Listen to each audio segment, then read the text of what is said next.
Ang DCWG Broadcasting Studio online stream services ay nilikha para sa sambayan ng Pilipino sa loob at labas ng bansa na naglalayong maglingkod sa pamamagitan ng paghahatid ng mga impormasyon at maiinit na balita na sumiklab sa ating bayan. Tagapag-ugnay ang DCWG para sa kamustahan ng ating mga kababayang overseas Filipino workers para sa kanilang pamilyang nandito sa Pilipinas at tagapaghatid ng hinaing, reklamo at suwestyon sa ahensya ng ating pamahalaan. DCWG, inyo ito!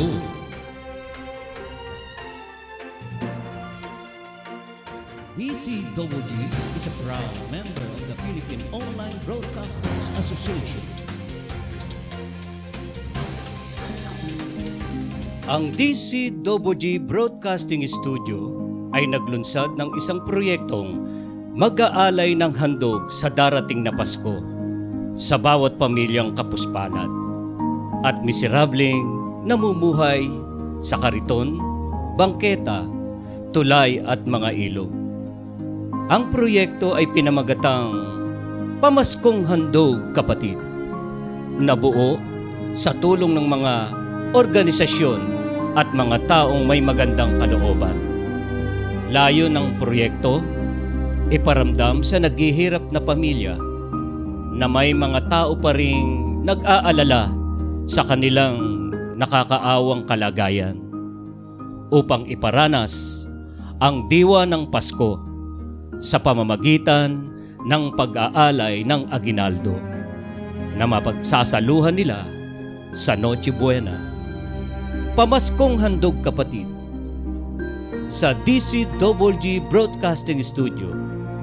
Inyo ito, dito, kayo ang bida.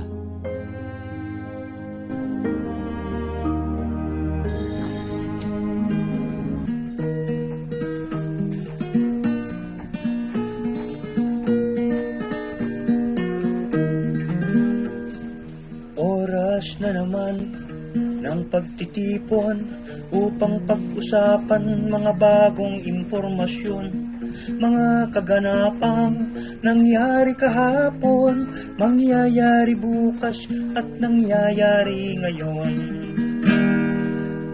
Balitang pambansa at pang buong mundo, balitaang walang humpay at umaatikabo, mahalagang talakayan, pahapyaw na komentaryo, buong tapang isusulong, karapatan ng Pilipino.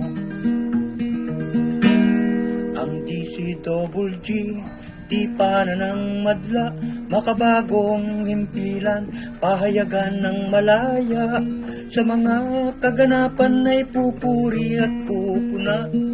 Makakasama natin si Boyet Guillermo at Nestor Cabitla.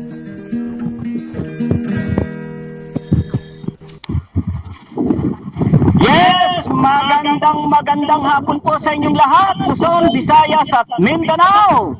Narito naman po ang isang edisyon ng Balitang Pilipinas Worldwide.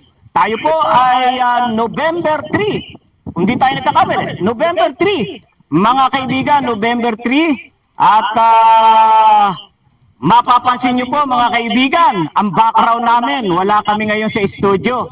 Ano po?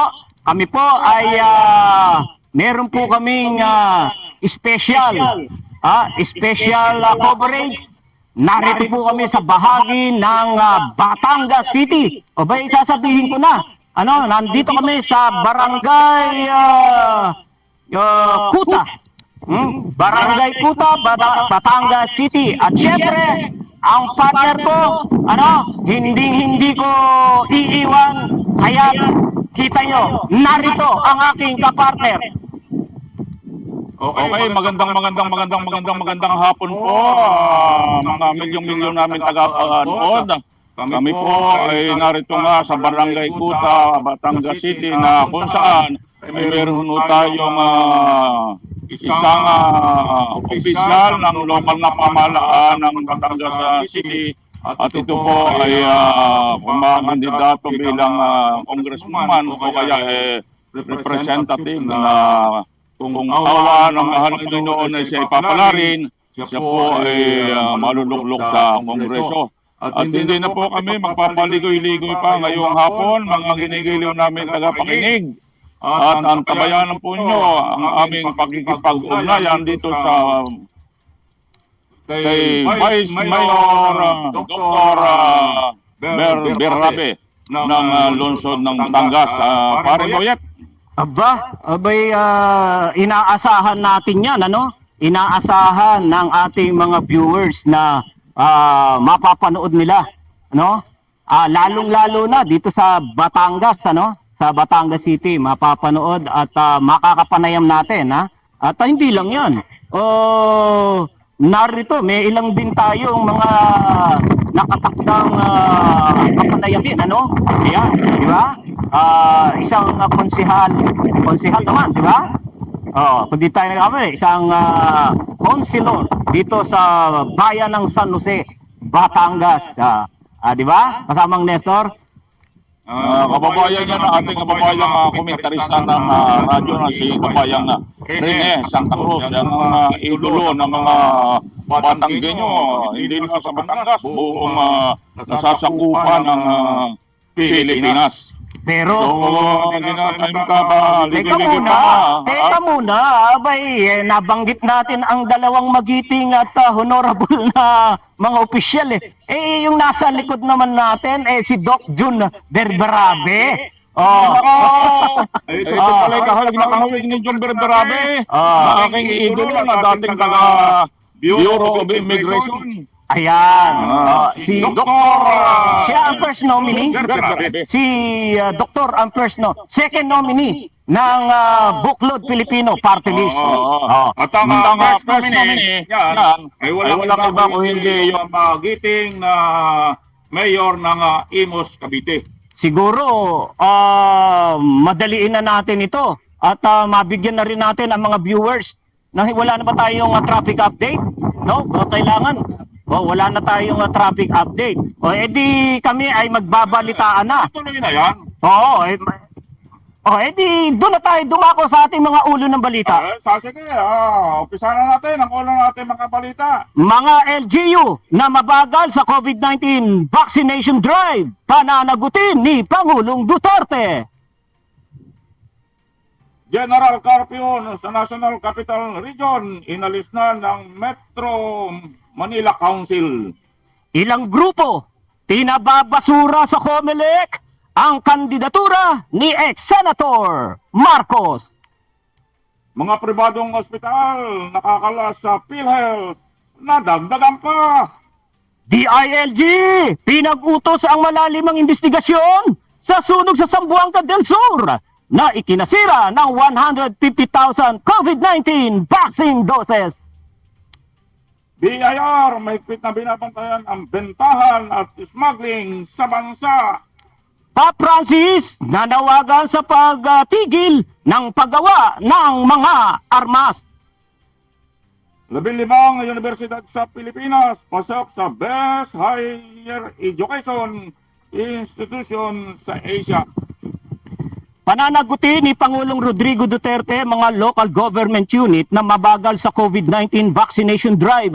Hindi kontento si Pangulong Rodrigo Duterte sa takbo ng vaccination drive ng bansa sa kabila na nahigitan ng pamahalaan ang 55 million jobs na target sa buwan ng Oktubre. Sa kanyang Talk to the Nation address, sinabi ni Pangulong Duterte na ipinag-utos niya kay DILG Secretary Eduardo Año na panagutin ang mga LGUs at local chief executive na nagpabaya at nagkaroon ng mabagal na COVID-19 vaccination drive sa kanilang nasasakupan.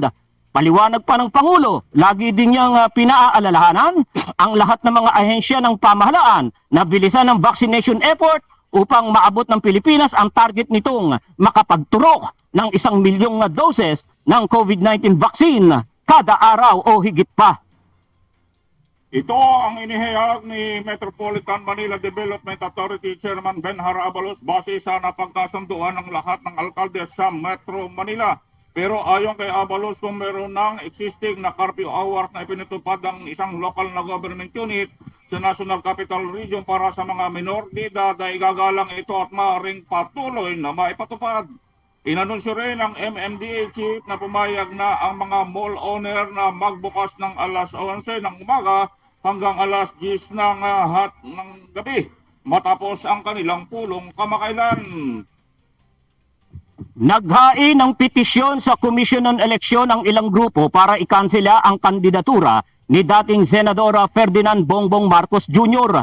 Ang mga petitioner ay binuo ng mga political detainees, human rights at medical organization na hindi sang-ayon sa pagiging diktador ni Marcos. Nakasaad sa petisyon na hindi karapat-dapat na tumakbo sa anumang posisyon sa gobyerno si Marcos matapos na hatulan siya ng Quezon City Regional Trial Court noong 1995 dahil sa bigo itong maghain ng income tax returns. Sinabi ng abogado ng grupo na si Attorney Chidore Te na ang Certificate of Candidacy ni Marcos para sa 2022 eleksyon ay naglalaman ng maraming kasinungalingan. Pinaghahawakan din ng grupo ang desisyon ng Court of Appeal laban kay Marcos na wala ring nag-apila sa Korte Suprema kaya maituturing na ito ay final. Muling nanawagan ng palasyo sa Philippine Health Insurance Corporation na bayaran na ang kanilang pagkakautang sa mga private hospital. Ang panawagan ng Malacanang ay kasunod ng desisyon ng ilang pribadong hospital na hindi nag-renew ng kanilang accreditation sa PhilHealth dahil sa mga unpaid claim. O narito, nanawagan si Pangulong Rodrigo Duterte sa PhilHealth na bayaran ang mga unpaid claim ng mga private hospital. Anya, matagumpay ang universal healthcare kung wala ang kooperasyon ng mga pribadong ospital dahil mas marami ang magbibigay serbisyo ng pribadong ospital kaysa mga government hospital. Una nang kinumpirma ni Private Hospital Association of the Philippines Incorporated President Jose Rene De Grano na ang mga ilang ospital na nasa Metro Manila, Cagayan Valley at General Santos City ay hindi na magre-renew ng kanilang accreditation sa PhilHealth. Ipinag-utos ni Interior Secretary Eduardo Año ang investigasyon sa nangyaring sunog sa Zamboanga del Sur Provincial Health Office kung saan aabot sa halos sa 150,000 doses ng COVID-19 vaccine ang nasira. Ayon kay Año, kasama ang Department of Health, Philippine National Police at Bureau of Fire Protection, sisiyatin nila kung nagkaroon ba ng pagkukulang na nagresult sa pagkasayang ng mga bakuna. Dagdag pa ng kalihim, dapat maging wake-up call ang naturang pangyayari sa iba pang local chief executives na mas higpitan ang pagbabantay sa mga bakuna. Mas mainam ayon kay Anyo na agad maiturok ang mga bakuna sa mga tao nang sa gayon ay maiwasan ang pagkasayang ng mga ito. Handa naman umano ang DILG na parusahan ng mga LGUs na mapapatunayang nagkaroon ng pagkukulang. Alright. Ito ang bahagi ng ating balita sa bansa na kung saan eto, papapasukin na natin ang ating musa ng Metro Manila Development Authority sa katauhan ni Binibining Tina Arevalo. Binibining Tina, Magandang hapon! Good afternoon, Sir Boyet and Sir Nestor. Ang layo inyo, ha? Oo. Malayo man, malapit din, pilit din, mararating. Ayan. Siyempre, yung traffic update natin, hindi dito sa bahagi ng Batangas City, Tina Arevalo. Ano ba, kamusta dyan sa Metro Manila?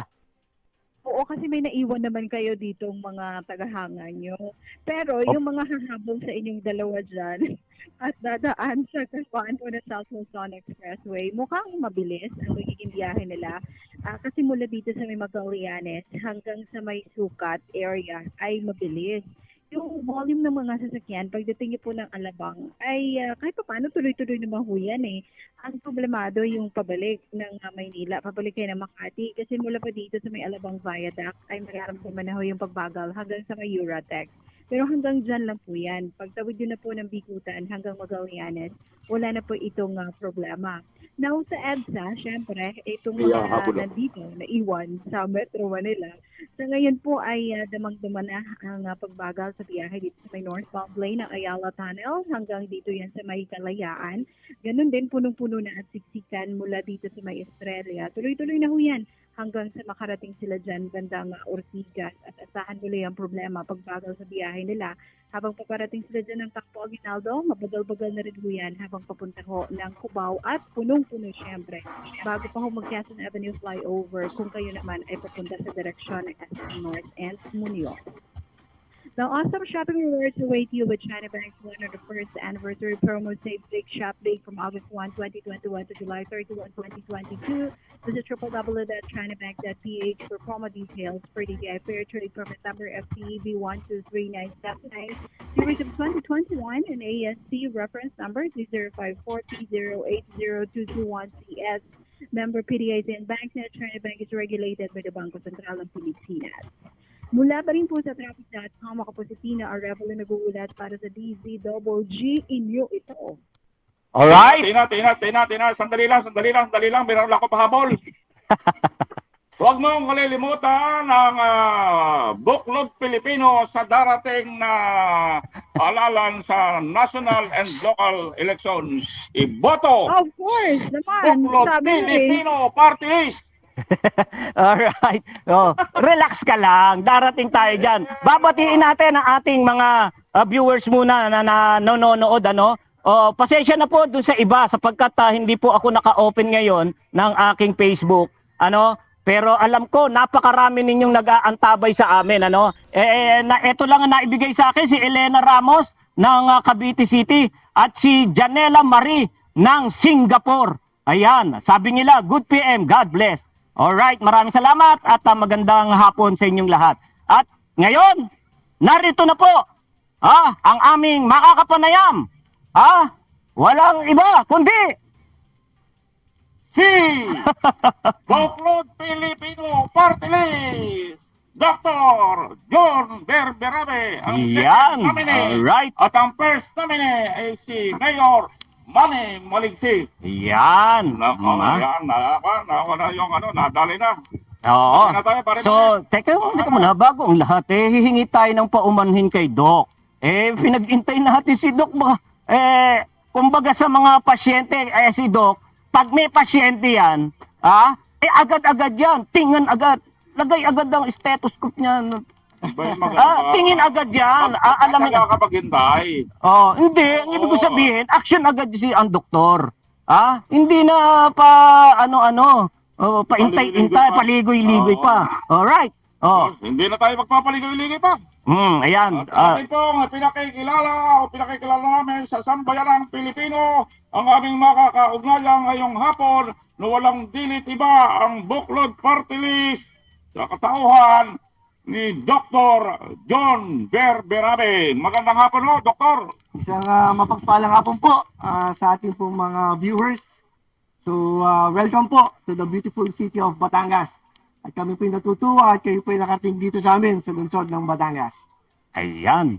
Maraming salamat si Dr. John Vice Mayor, siguro ito yung sigurong napapanahon na mapag-usapan natin kasi itong mga mga halalan medyo na para bang nalilimutan na mayroong kinatawaan ng mga party list sa Kongreso. Oo. So bilang kayo ang second nominee ng Buklod Philippine Party List, ano ba yung pinaka priority na kung kayo po ay maluluklok sa Kongreso? Siguro kasamang Nestor, ipakilala muna ni Doktor, ano ba ang Buklod Filipino Party List? Yan. Ah, Sige po.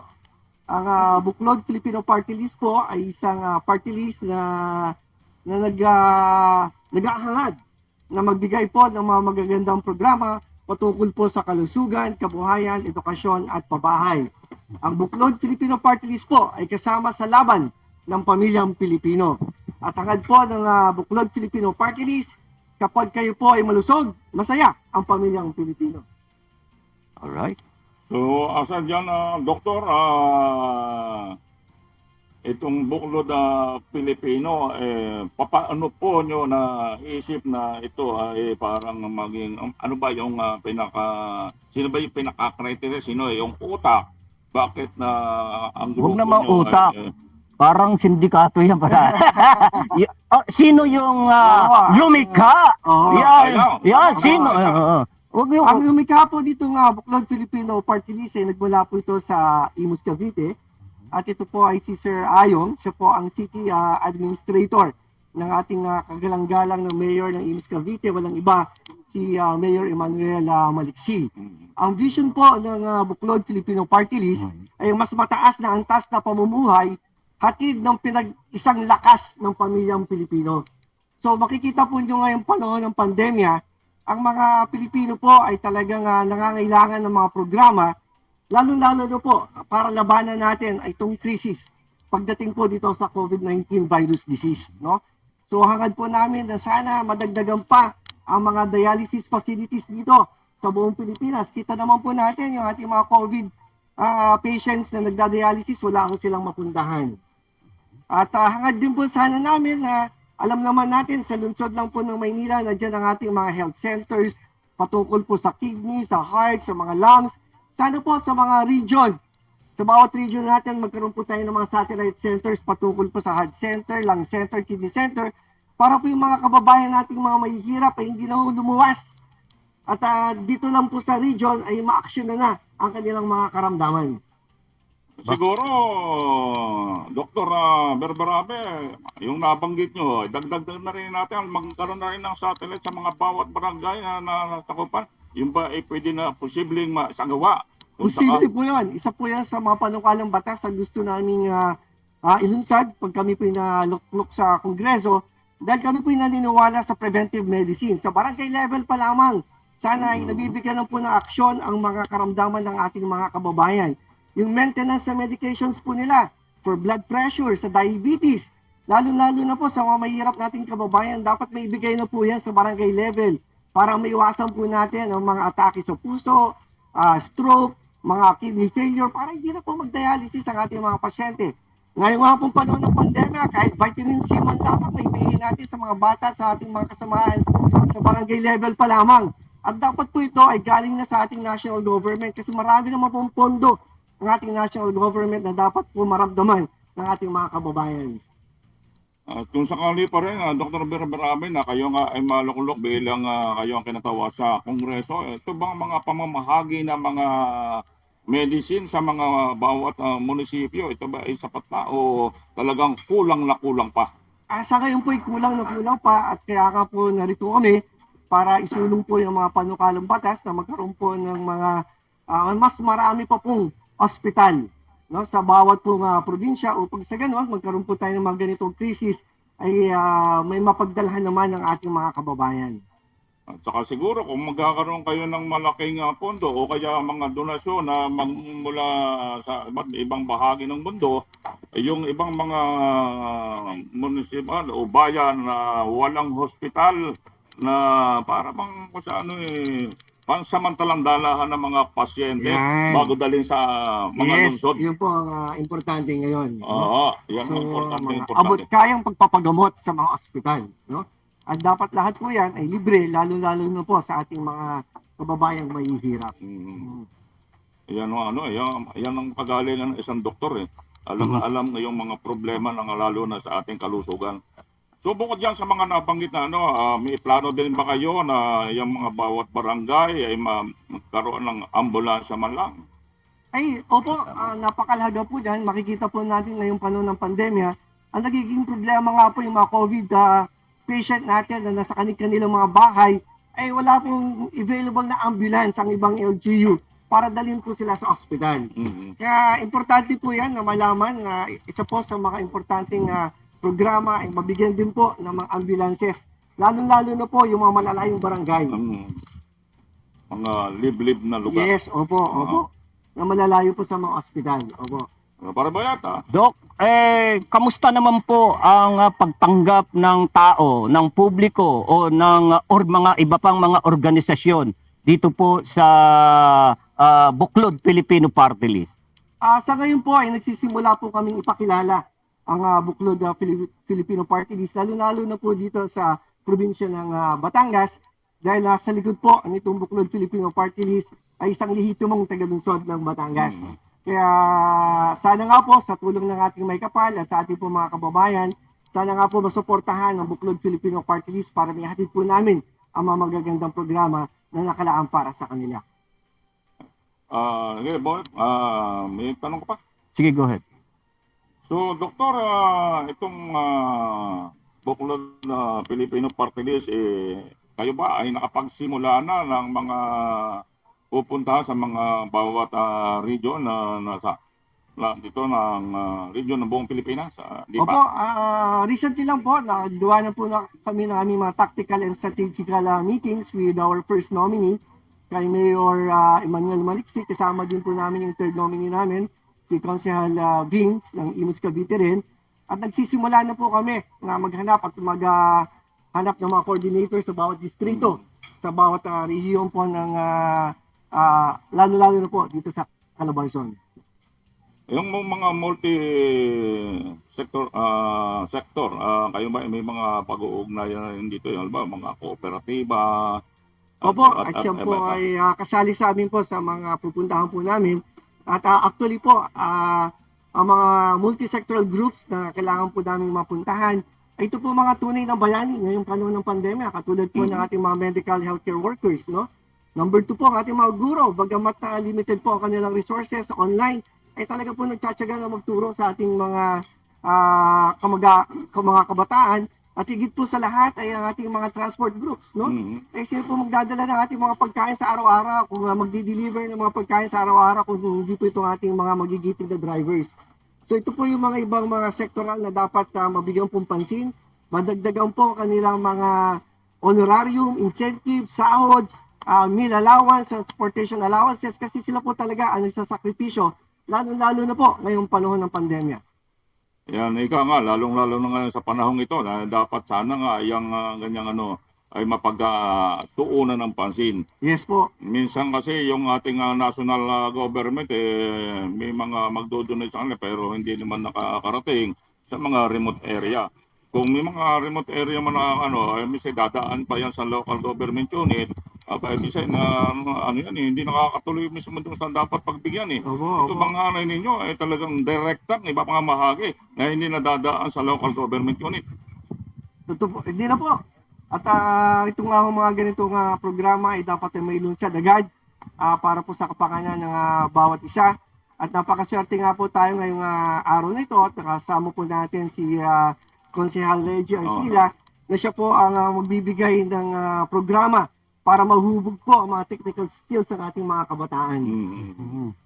So, ibig sabihin, yung mga kabataan, may mga nakalaan na hong programa. Marami na po mga programa para sa sa mga senior citizen naman ho. syempre Kasama ho po. dyan si Paring Nestor. Ay, importante po ang ating mga senior citizens na sila po na talagang naging haligi ng ating bayan, no? Una po yung pangkalusugan po ng ating mga senior citizens. Marami po tayo sa ating mga kababayan, sa ating mga lolo, lola, tiyo, tiya, na hindi po naman nakakatanggap ng tamang serbisyo sa pamamagitan po ng kanilang maintenance sa kanilang mga gamot. So marami po tayong mga senior citizens na stroke, nagdadialysis, na atake sa puso, dahil wala naman po silang pambili ng gamot. Maintenance sa kanilang sugar, maintenance po na kanilang blood pressure. Kaya sila po dapat nabibigyan ng pangunahing ayuda ang mga senior citizen po. Nako, napakaganda ho niyan sa bahagi ng mga napag-usapan natin. Napakahalaga ho niyan dahil na pagka isang senior citizens ay ilang taon na lang naman ilalagay nila sa Pilipinas. At yan sa gusto naman natin sa alaw, kukunin din yan mahal na Panginoon Diyos Ika nga una-una lang yan. Sana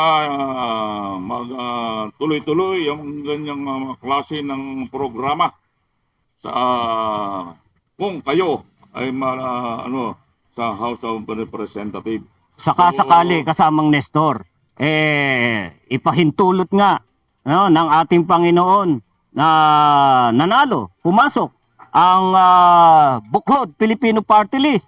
Ano po kaya ang batas o nakahandang mga batas na inyong isusulong sa Kongreso? Isa pong panukalang batas na gusto naming isulong ay maibigay po ang libre, ang kumpletong 156 dialysis session sa ating po mga kababayan na nagda-dialysis. Ang nangyayari po, pag naubos na po ang bigay ng PhilHealth, hindi na po malaman ng ating mga kasamahan kung saan nila kukuha ng pambayad ng pandagdag ng kanilang additional dialysis session. Hangad din po namin na magsulong na sana magkaroon po tayo ng mga regional satellite centers katulad po ng heart center, kidney center, lung center para po yung ating mga kababayan na sa malalayo na nakatira ay hindi na po pumunta sa Manila at magustusan pa. Dito pa lamang sa malapit na probinsya o rehiyon ay mabigyan na po agad ng aksyon ng kanilang mga karamdaman. Hangad din po namin na sana magkaroon tayo ng isang National Medical or Economic Development Center na kung saan sila po yung ahensya na mamimili ng mga medical na pangangailangan. No, kung kailangan po natin ng mga gamot, ultrasound, CT scan, MRI, sila na po yung ahensya upang sa ganun makapili po tayo ng mga kalidad, upgraded, updated na mga technologies po para naman na mabigay natin sa ating mga kababayan. At kung yan po may sabata sa Dr. Berberabe, saan ho kayo sa sentro sa pangangalap ng pondo para magtuloy-tuloy yung mga nabanggit yung proyekto o programa? Siyempre, ito po ay ipapasalati sa Kongreso at ang national government naman po ay nakahanda. Lalo-lalo na po kung ang mga programang ito ay patungkol po sa kalusugan, kabuhayan at edukasyon para sa ating mga kababayan. O siguro, Doktor, may mga Mensahe? Gusto ba kayong mensahe sa ating mga viewers? Panawagan. Nasa inyo ho ang pagkakataon. Muli po, ang Buklod Filipino Party List lagi po nagsasabi, kapag malusog ka, masaya po ang ating pamilya. Hangad din po namin na sana ay magkaroon tayo ng mga leaders sa darating na 2022 election na may takot sa Diyos. Dahil pag may takot sa Diyos, siyempre po, ang iniisip mo po ang interes para sa iyong mga kapwa at higit sa lahat po, may iwasan po ang korupsyon. Muli po, magandang hapon, maging malusog po ang lahat, stay safe and stay healthy everybody. Maraming po salamat sa inyo, DCWG. Okay, Doktor, sana po ito ay hindi at huli ng ating pakikipag-usap. Manapay sa mga susunod na araw at kung ano-ano ay mga importanteng mensahe na gusto niya iparating sa ating mga sambayan ng Pilipino. Ay Welcome, open ang DCWG para po makatulong po sa information campaign ng inyong mga programa. Opo, at gusto ko lang po sabihin, ang party list po ay lagi po nasa likod ng balota. Isa lang po ang ibinoboto, hindi po pwede 2 o 3, may invalidate po. Kaya muli po, maraming salamat at mabuhay po ang DCWG. Bago natin isa lang ang susunod natin panauhin, magpakilala muna tayo ng ating himpilan. Alright? Thank you. Thank you po. Ang DCWG Broadcasting Studio online stream services ay nilikha para sa sambayan ng Pilipino sa loob at labas ng bansa na naglalayong maglingkod sa pamamagitan ng paghahatid ng mga impormasyon at maiinit na balita na sumiklab sa ating bayan. Tagapag-ugnay ang DCWG para sa kamustahan ng ating mga kababayang overseas Filipino workers para sa kanilang pamilyang nandito sa Pilipinas at tagapaghatid ng hinaing, reklamo at suwestyon sa ahensya ng ating pamahalaan. DCWG, inyo ito!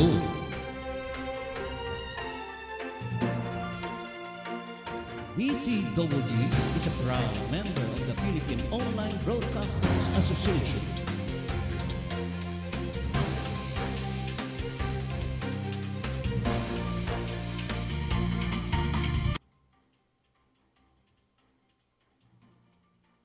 Hintay at samahan niyo po kami. Samahan niyo po kami sa hanggang matapos. Parang wala tayong oras yata ngayon, Pero unli tayo ngayon. Hindi naman. Dahil meron pa tayong mga pag-uulat na magmumula sa ating mga reporters, kaya hanggang sa maipasok natin ang lahat ng report ng mga reporters ay doon tayo magtatapos. Ngayon, mga kaibigan, narito naman po ang pangalawa naming bisita.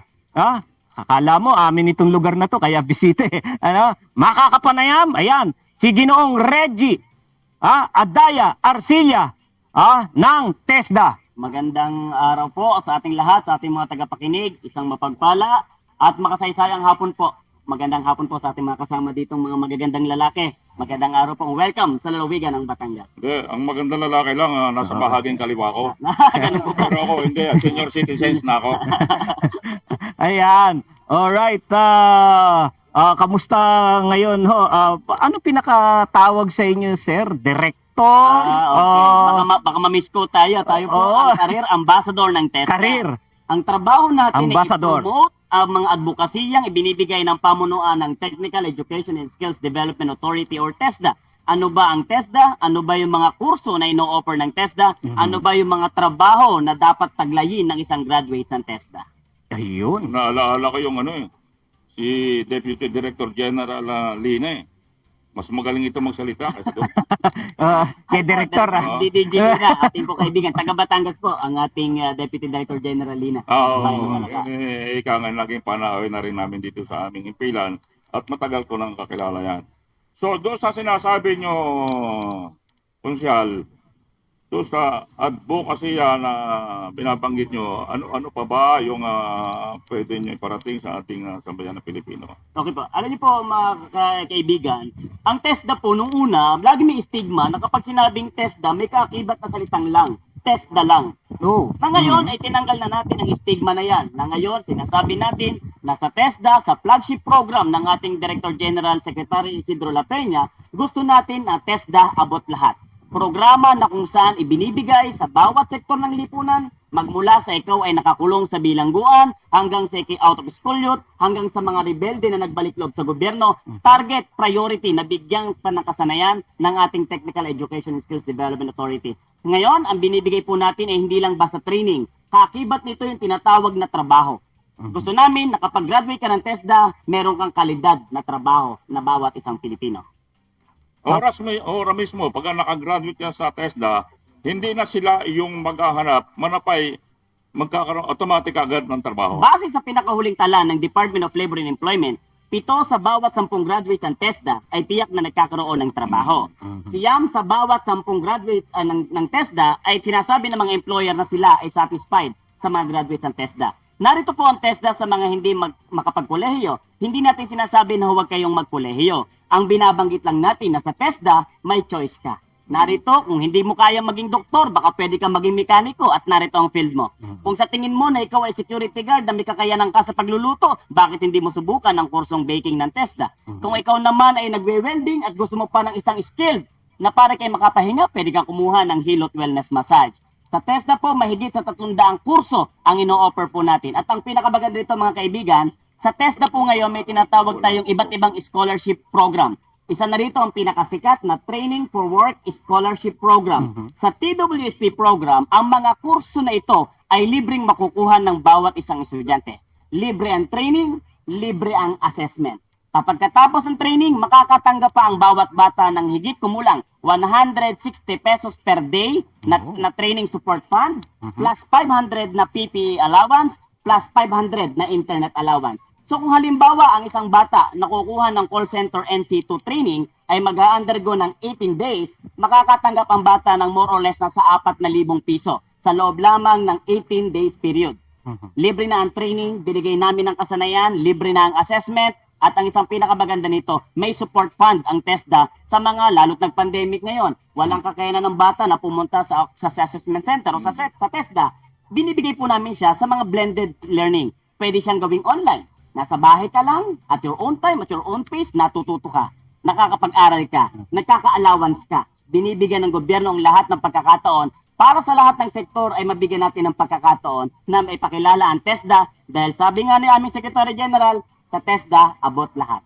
Abot namin ang programa sa pinakamalalayong lugar, abot namin ang puso ng bawat Pilipinong nangangailangan ng isang tiyak at dekalibreng kasanayang teknikal na magagamit nila sa trabaho. Palakpakan naman tayo. Paano naman po maa-avail ng ating mga nagnanais na makamit yung scholarship? Yan ba ay tulad din po ba yan ng mga patakaran sa mga scholarship? Mag-e-exam ba itong mga taong ito? Okay. Sa TESDA po, ang minimum requirements namin, target talaga namin is employment. Yung 15 years old ay ina-allowed sa ilang mga kurso ng TESDA lalo sa ibang scholarship program. Pero kung ang target natin ay employment, lagi namin nire-refer at least 18 years old na, high school graduate. When we say pataas, kahit ikaw ay senior citizen, walang katatabi po sa mga senior natin, pwede ba mag-training ang senior? Yes.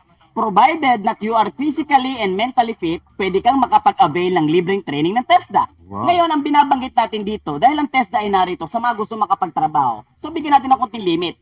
18 years old pataas, pwede na sa TESDA. At least, high school graduate. Kasi po sa employment itatanong, graduate ka ba ng high school? So technically sa TESDA, pinapatupad namin yan.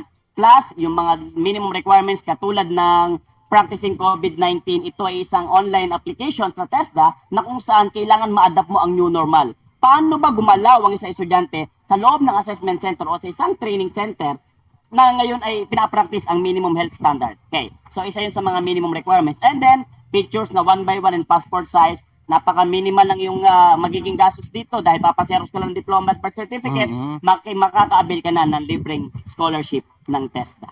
Magandang ko lang, Councilor Arcilia. Meron ba kayong programa sa ating may mga kapansanan yung tatawag na PWD? Okay. Kamukha nitong bulag, Yes, okay. yung pipe, Okay. iba pa. Ipinapattern namin ang programa sa kung ano yung pangangailangan ng tao. Okay, binabase namin, halimbawa, yung pang PWD, depende sa kapansanan. No po, meron halimbawang, lalo na ang call center, hindi pwedeng ibigay sa mga medyo may ano sa pagdinig. Pero marami kaming mga PWD na mga pilay, pero ipinasok namin sa call center. Marami kaming mga pipe na ipinasok namin sa pagluluto ng baking. Marami kaming mga bulag na ipinasok namin sa Hilot Wellness Massage.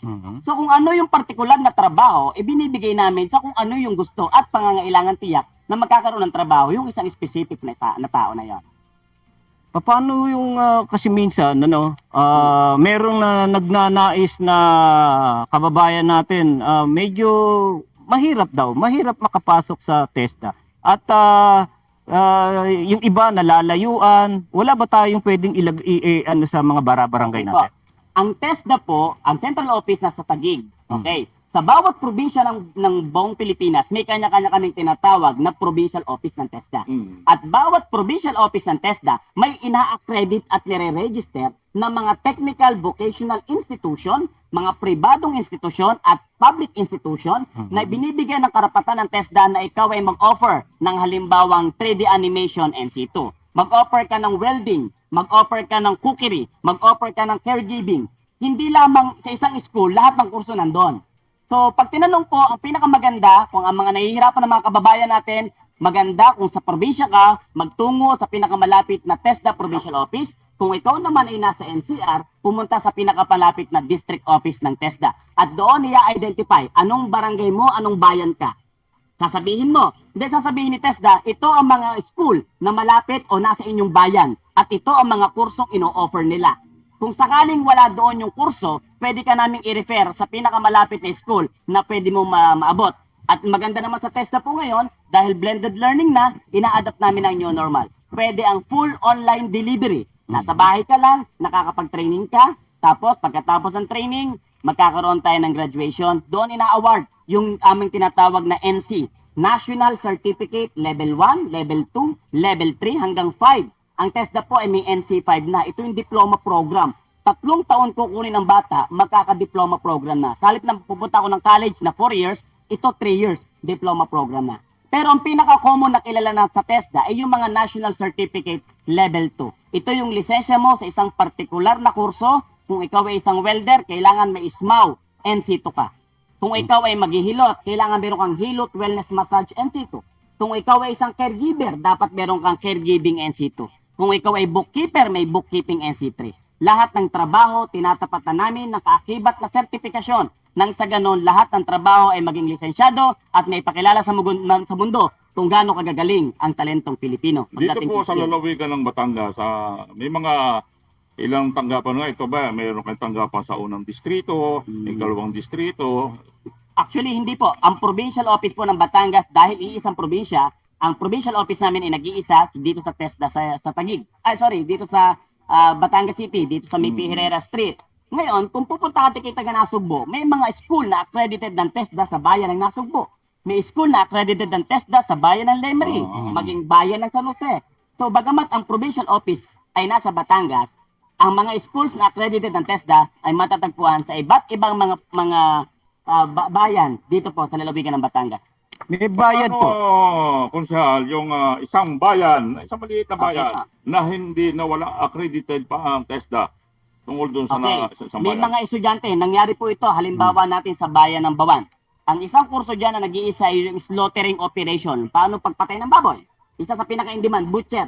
Pinakamagandang kitaan sa Canada. Nag-iisa sila halimbawa sa parteng Bawan. Ay babae, gusto mag-aral ng cookery o pagluluto. Okay. Paano yun? Wala sa Bawan. Pwede siyang magtungo dito sa Batangas City. Narito ang provincial office, sasabihin ni PO ng Batangas. Pwede nyo pong pumuntahan ang Cristo Rey Institute dito sa Batangas City. Libre ang training. Gagawa namin kayo ng referral para kayo ay dito makapag-training. Minsan naman, sa sipag ng ating mga butihing mayor, nagre-request sa TESDA, pwede bang dalhin sa bayan namin ang training?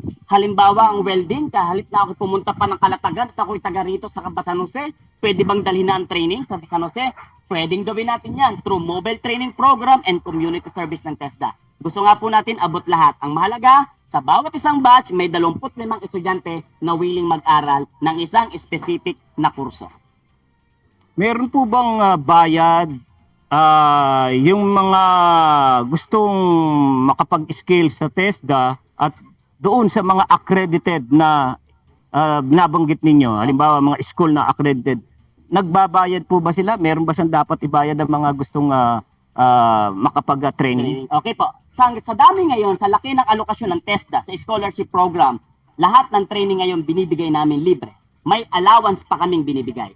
Ngayon, kung ikaw ay pupunta sa isang accredited school na pribado na wala silang alokasyon ng scholarship at sila mayroong kurso na ino-offer ng TESDA, posible mag-impose sila ng bayad. Pero ngayon, kung ikaw ay masipag at halimbawa nakita mo sa Facebook ang TESDA website, makikita mo ang mga accredited schools ng TESDA at ano ang mga kursong ibinibigay nila. Lahat yon binibigyan ng pondong allocation ng TESDA para fair, lahat ng schools aabutan, para lahat ng mga schools at mga estudyante makapamili saan ako pwedeng mag-aral ng libre sa TESDA. Alright, ayun, mga kaibigan, talaga naman po, napakalaman ng mga sinabi. Siguradong panalo na. Panalo na. Napakarami nating impormasyon na nakuha sa ating bisita ngayon, dahil medyo talaga tayo siguro sa susunod na mga araw, sa susunod na mga araw makapanayam uli natin si Renji, sa ating studio at mapag-usapan pa ang iba pang mga tungkol nga dito sa pagtitraining sa TESDA. Ayan, At siguro, madagdag ko na rin na siguro kahit pasalan uli natin siya ng formal, kung halimbawa ma-set ni second nominee, Dr. John Berberabi, si Mayor Manny Maliksi, ay halimbawa dito sa lugar nito, ay hindi tayo mag-atubili na kayo ay paunlakan. Basta sa ikagagaling ng sambayanang Pilipino. Oo.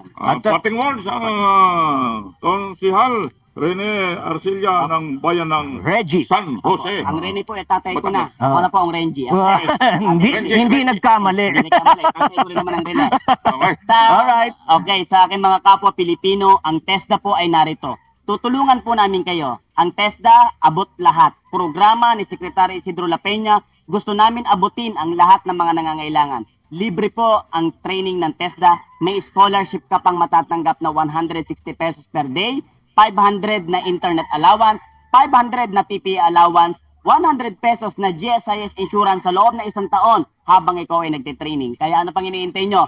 Mag-enroll na. Kakibat, ang Buklod Pilipino na siyang kumakatawan sa sektor ng edukasyon. Katuwang ko po si Doc June Berberabe, ang inyo pong lingkod, ang ambassador ng TESDA, Renji Adaya Arcilla. Welcome po sa TESDA, maging TESDA espesyalista, magpalisensya sa TESDA. Yan!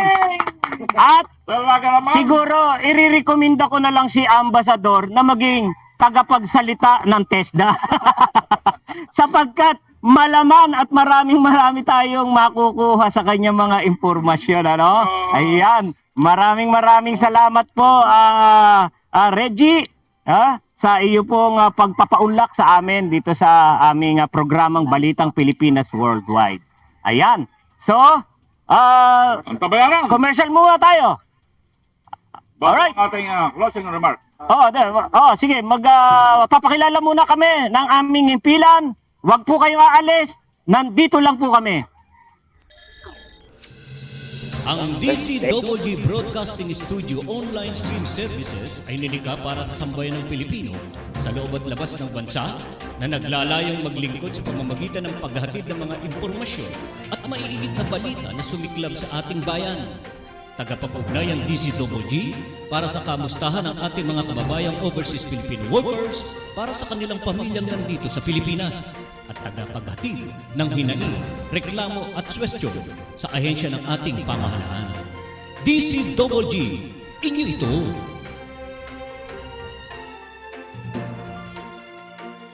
DCWG is a proud member of the Philippine Online Broadcasters Association.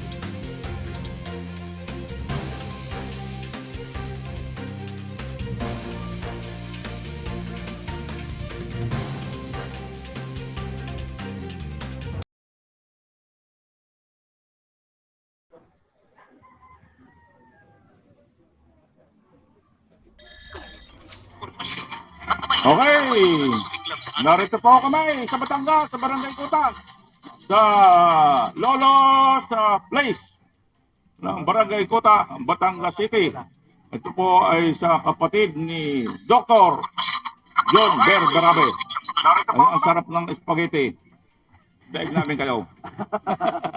Ayan, maraming salamat po sa inyo pong pagtutok sa amin, At sinisilip ko po yung aking wala po yung ating mga viewers na regular na viewers na hindi ko namin kayo mabanggit, pero alam namin kayo po ay patuloy na sumusubaybay dito sa aming Balitang Pilipinas sa worldwide. So basta alam namin nandiyan kayo. Maraming salamat na kayo ay patuloy na sumusubaybay dito sa ating programa araw-araw. Ito lang, nabasa ko na to, si Elena Ramos, si Janessa Marie, nabasa ko na. Yan. So, wala ba tayong tatanggapin pag-uulat mula sa labas? Wala. Alright, So, siguro, wala na tayong pag-uulat. Wala ba tayong pag-uulat? Wala. Alright. Walang info si Aimon. Walang info. Oo. Si June. Sige, papasukin natin si ano ang lead. Alright, tatanggap po muna tayo ng pag-uulat mula sa ating mga reporters. Ayan, eto. Pera mula sa drug gambling lord at smugglers gagamitin sa boat buying. Ayon nito kay Senatoriable at dating House Speaker Alan Peter Cayetano.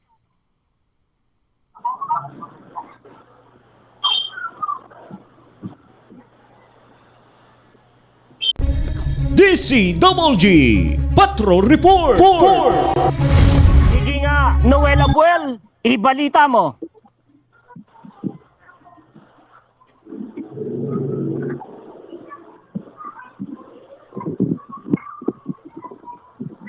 Noel? Yes, Noel? Pasok, Noel! Kinumpirma ni Senador Christopher Bongo na patuloy na pinag-aaralan pa rin ni Pangulo Rodrigo Duterte na tumakbo bilang senador sa darating na 2022 national election. Ayon kay Go, pinag-aaralang mabuti ni Pangulong Duterte kung makakatulong ito sa bayan sa kondisyon itong pagtakbo sa eleksyon.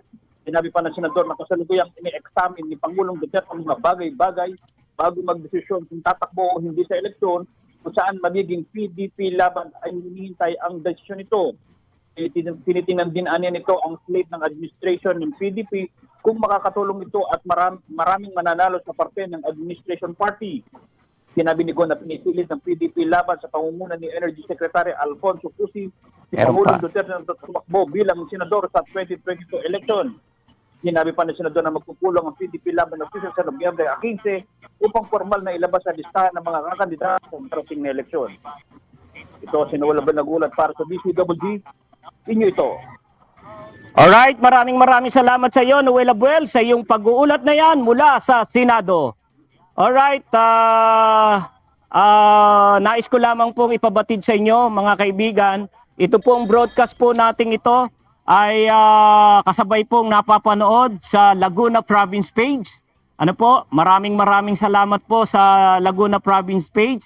Diyan po sa administrator ng Laguna Province page, ang ano bang tawag doon sa grupo nila? Yung Elite Riders Club of the Philippines. Elite Riders Club of the Philippines. Yan, maraming salamat sa inyo po dahil kasabay po kaming napapanood sa inyong page. Maging ang Integrated Barangay Communication Group, ayan, sa Pasay chapter. Ano po? Salamat sa inyo. Kayo po ay nakikiisa sa amin para sa paglilingkod po sa ating sambayanang Pilipino. Ang ADB 150 Riders Club, Tribe Riders, yan. Salamat sa inyo pong pakikiisa sa amin para po makapaglingkod tayo sa ating mga kababayan na nangangailangan ng tulong, lalong-lalo na kapag merong mga pangyayari sa lansangan. Nariyang kayo at kayo po ay patuloy na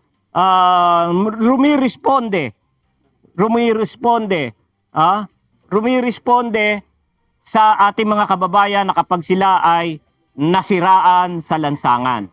Ano? Alright. So, alright, tayo magpapaalam na. Ano? Papaalam na tayo. Meron pa akong extra. Aba, sige. Alright.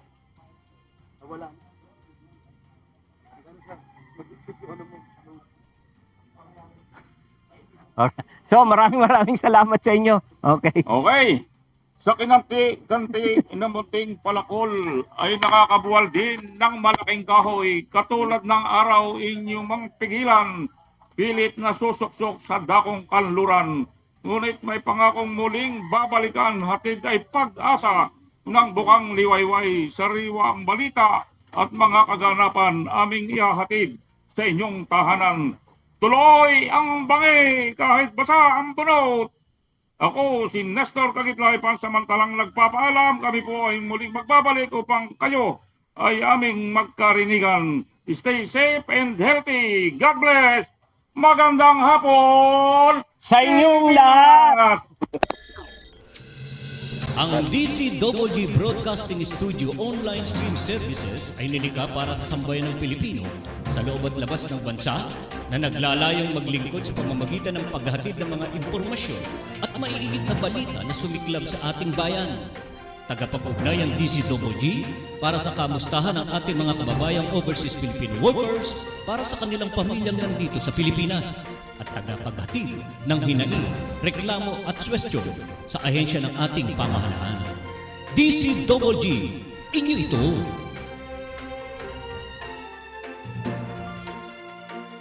DCWG is a proud member of the Philippine Online Broadcasters Association.